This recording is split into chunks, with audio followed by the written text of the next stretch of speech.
अस्सलामुअलैकुम दोस्तों, उम्मीद करता हूँ आप सब खैर व आफियत से होंगे। तो आज का जो हमारा वीडियो का मौजू होगा वो होगा कि हमारा जो स्पेस है, खला, क्या ये आपको अंधा भी कर सकती है कि नहीं? क्योंकि अगर हम मिस्ट्रीज़ देखें स्पेस की या खला की कुछ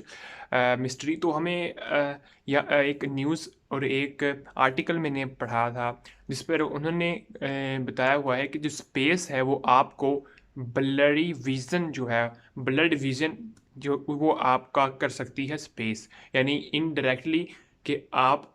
स्पेस से या स्पेस में जाकर अंधे भी हो सकते हैं या अंधे होने का जो है वो खदशा हो सकता है। और इस पर काफ़ी सारी जो नासा ने इस पर भी रिसर्च की थी, जिसमें उन्होंने देखा कि उनके जो ना आईएसएस इंटरनेशनल स्पेस स्टेशन में जो कुछ एस्ट्रोनॉट गए, तो उन्होंने वहाँ पे कुछ महीने जब वो रहे वहाँ पे, तो उनको क्या हुआ कि उन्होंने फ़ील किया कि उनकी जो आँखें हैं, वहाँ पे ब्लरी विज़न जो है वो ज़्यादा देर तक रहने लगा है। जब वो वहाँ से वापस आए, तो वो ज़्यादा ही संगीन और ज़्यादा सीरियस मसला बन गया उनकी आँखों के लिए, क्योंकि उनकी आँखें बिल्कुल ठीक थीं, लेकिन जब उन्होंने अपनी स्पेस ट्रिप की, इंटरनेशनल स्पेस स्टेशन में वो रहे, उसके बाद जब वापस अर्थ में आए, तो उनकी जो है आँखें जो काफ़ी ज़्यादा जो है उनको प्रॉब्लम हुई और वो ब्लर्ड विज़न का जो है शिकार हुए और उन्हें उनकी आँखों में धुंधला हो गया, यानी धुंधला-सा आने लगा, क्योंकि जब नियर साइटेडनेस बहुत ज़्यादा बन हो गई, जिसकी वजह से आगे हमें कोई भी चीज़ जो है बहुत धुंधली-सी नज़र आने लग जाती है। तो ये नासा इसके बारे में बहुत ही परेशान हुआ और उसने इसके बारे में जो है वो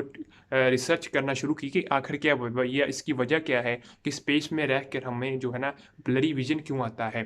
तो उसके बाद जब उन्होंने रिसर्च की तो उनको मालूम हुआ, उन्होंने ये डिडक्ट किया कि वहाँ पे क्योंकि स्पेस के अंदर या इंटरनेशनल स्पेस स्टेशन में जो है वो ग्रेविटी जो है वो नहीं होती अर्थ वाली, ठीक है? माइक्रो ग्रेविटी होती है। तो उस वजह से जो ग्रेविटी कम होने की वजह से जो है वो उनका जो ब्रेन का फ्लूइड है वो अ, उसको प्रॉब्लम हुई है, उसमें कोई मसला आया है, जिसकी वजह से जो हमारा ये ब्रेन में जो प्रेशर होता है ना, वो आगे-पीछे यानी कि जो प्रेशर है उसमें कोई प्रॉब्लम हुआ, जो ग्रेविटी की वजह से ग्रेविटी कम होने की वजह से जो है उनको ये मसला जो है उसका फेस करना पड़ा। तो यहाँ से जो है काफ़ी नई अब प्रॉब्लम उनके लिए यानी कि आगे सर पे थी कि हम अगर मार्स पे या मरीख में हम अगर जाना चाहते हैं, तो फिर हम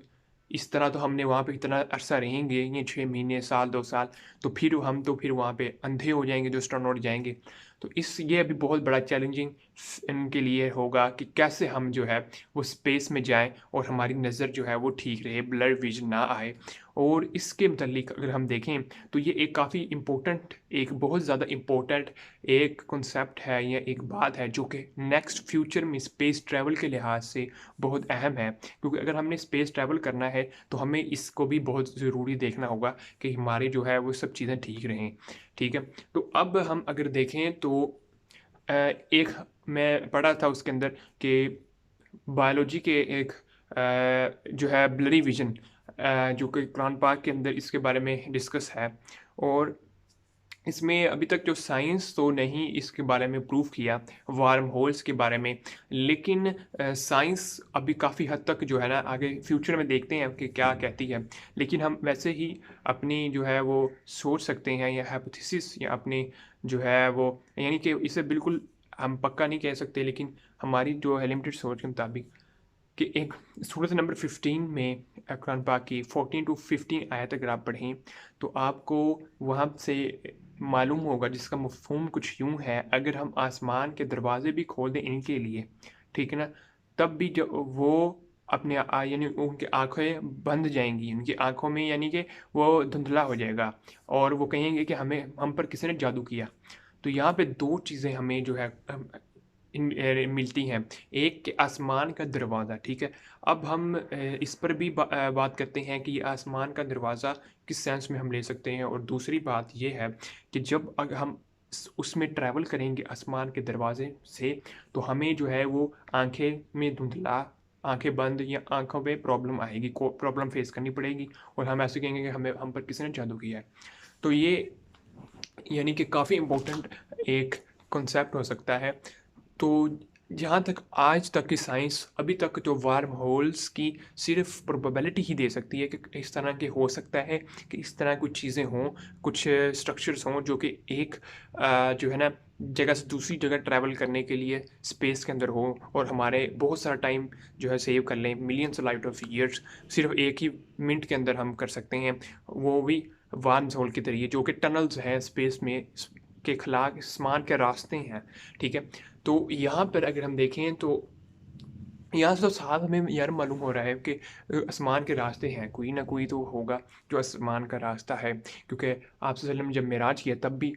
वो कोई ना कोई रास्ते से तो गए होंगे। ठीक है ना, तो वो आसमान के रास्ते बहुत बार कुरान पाक में इसके बारे में आसमान के रास्तों के बारे में जिक्र है। मैंने वो अपनी एक वीडियो में भी बताया था, doors to heaven, doors to sky, आसमान के जाने वाले रास्ते। तो वहाँ पर हम यानी कि यहाँ से एक और नई जो है ना एक सॉलिड दलील हमें मिल सकती है कि हो सकता है कि इस तरह की कोई हो सकता है कि इस प्रोबेबिलिटी हो, क्योंकि अभी तक हमने देखा नहीं है, ना कि मुशाहिदा किया है। तो हम सिर्फ अपनी प्रोबेबिलिटीज़ पर ही चल सकते हैं। और उसके बाद ये तो मेन चीज़ थी इस आयत के अंदर। ठीक है ना, और अगली आयत में है कि अगर आप वहाँ से ट्रैवल करेंगे ना तो आपके आँखें जो हैं वो यानी कि धुंधला हो जाएगा। तो इसकी वजह ये हो सकती है कि इसमें कुरान पाक में भी इसके बारे में डिस्कस है। तो लिमिटेड नॉलेज जो आज हमारी अंडरस्टैंडिंग है उससे अगर हम देखें तो फिर हमें मालूम होगा कर सकते हैं कि शायद वहाँ पे ट्रैवल करने से जो है ग्रेविटी जो है वो बहुत कम हो जाती है। ठीक है ना, ग्रेविटी बहुत कम हो जिसकी वजह से या ग्रेविटी कम होती है या कोई और प्रॉब्लम होगी जिसकी के अंडरलाइंग कॉज की वजह से हमारी जो आँखें हैं, उनकी ब्लडी विज़न जो है वो हमें होगा, हमें नोज़िया हो सकता है, डिज़ीनेस, यानी कि ये सारे सिम्पटम्स हैं जो कि एक यानी कि जब हम कोई ड्रिंक करता है तो उस तरह के यानी कि सिम्पटम्स होते हैं। तो इसी तरह के सिम्पटम्स जो हैं हमें फेस करने पड़ेंगे जब हम वार्म होल से या जो आसमान के रास्तों से ट्रैवल करेंगे, जो कि माइट बी कि ग्रेविटी बहुत कम हो या इस तरह की कोई ना कोई प्रॉब्लम हो जिसको हम फेस करके हमारी यानी कि आंखों में ब्लडी विजन आ सकती है। और यहाँ तक हम ब्लरी विज़न का ताल्लुक़ रखते हैं तो ब्लर विज़न क्यों आती है कि जब हमारा जो है लाइट जहाँ पे पड़नी है, जिस एंगल पर पड़नी है हमारे आई बॉल में, कॉर्निया में, बैक साइड हमारी आई की, जहाँ पे रोशनी जाके टकराती है तो वहाँ से अगर आगे पीछे यानी उसकी जो एंगल है वो ठीक ना हो तो फिर हमारे जो देखने में प्रॉब्लम आ सकती है, दूर के देखने या करीब के देखने से। तो या तो वो कोई प्रॉब्लम होगा, कोई इस तरह का लाइट का कोई प्रॉब्लम हो सकता है या फिर कोई इंटरनल फिजियोलॉजिकल प्रॉब्लम हो सकती है या क्योंकि जब प्रेशर कम होगा ग्रेविटी का तो ऐसा कोई ना कोई प्रॉब्लम होगी जिसकी वजह से हमारे जो है जो मसल्स होंगे आई बॉल के या इस तरह की कोई प्रॉब्लम हो सकती है जिसकी वजह से ब्लरी विजन का सामना करना पड़ सकता है। तो ये एक बहुत इम्पोर्टेंट एक फिनोमिना था, ये एक बहुत इम्पोर्टेंट बात है जो कि आप लोगों को में भी ना पता हो। तो ये थी आज की हमारी वीडियो जिसमें हमने बात की कि कुरान के बायोलॉजिकल मिरासिल के अंदर जो है वो ब्लरी विजन जो कि स्पेस में होता है उसके बारे में डिस्कशन मिली थी हमें। और इसके बाद मैं जाते जाते एक और बात कहता जाऊँ कि हमने जो है साइंस को कुरान से नहीं ही हमने पेश करना बल्कि कुरान से साइंस को डील करना है। और मज़ीद ये कि हमें इसके बारे में और भी रिसर्च करनी पड़ेगी कि आया कि ये हमें करना चाहिए कि नहीं। ठीक है, क्या ये बहुत इम्पोर्टेंट है कि हमें कुरान से ही साइंस को लें, क्योंकि कुछ उलमा कराम कहते हैं कि कुरान जो हमें मालूम है कुरान जो है साइंस की किताब नहीं है, लेकिन ये साइंस की किताब है, इसमें जो भी बातें हैं वो साइंस से टकराती नहीं है बल्कि साइंस भी इसको मानती है। अभी अगर अभी तक नहीं मानेगी तो फ्यूचर में वो मान सकती है, वो मानेगी। ठीक है, जो इसकी लिमिटेड नॉलेज है। तो इस पर आप भी कमेंट करें और मुझे बताएं कि ये कौन कौन से स्कॉलर्स ऐसे हैं जो इस पर बात कर रहे हैं। जैसे कि एक तो हमें मालूम है साहिल अदीम साहिब तो लाजमी इसमें इस पर टॉप पे हैं, लेकिन दूसरे जो है वो कुछ स्कॉलर्स के बारे में अगर आपके बारे में इल्म है तो आप ज़रूर बताएं। इस तरह तो काफ़ी स्कॉलर्स का मुझे मालूम है जो कि वो कहते हैं कि कुरान पाक में साइंस के मौजज़े ज़रूर हैं, साइंस के बारे में बहुत डिस्कशन है, लेकिन कोई इस तरह क्यों नहीं हमें बता रहा कि जो हमारा जो है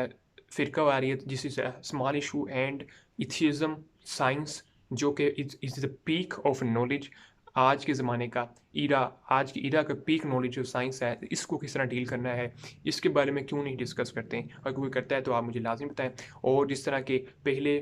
कि जब दौर था लिटरेचर का, शेरो शायरी का, तब कुरान पाक उस लिहाज से बिल्कुल फिट इन बैठा था और आज का ज़माना है साइंस और टेक्नोलॉजी का, तो फिर इस लिहाज से हमें किस तरह देखना पड़ेगा। ये एक बहुत जो है ना इम्पोर्टेंट चीज़ है जो कि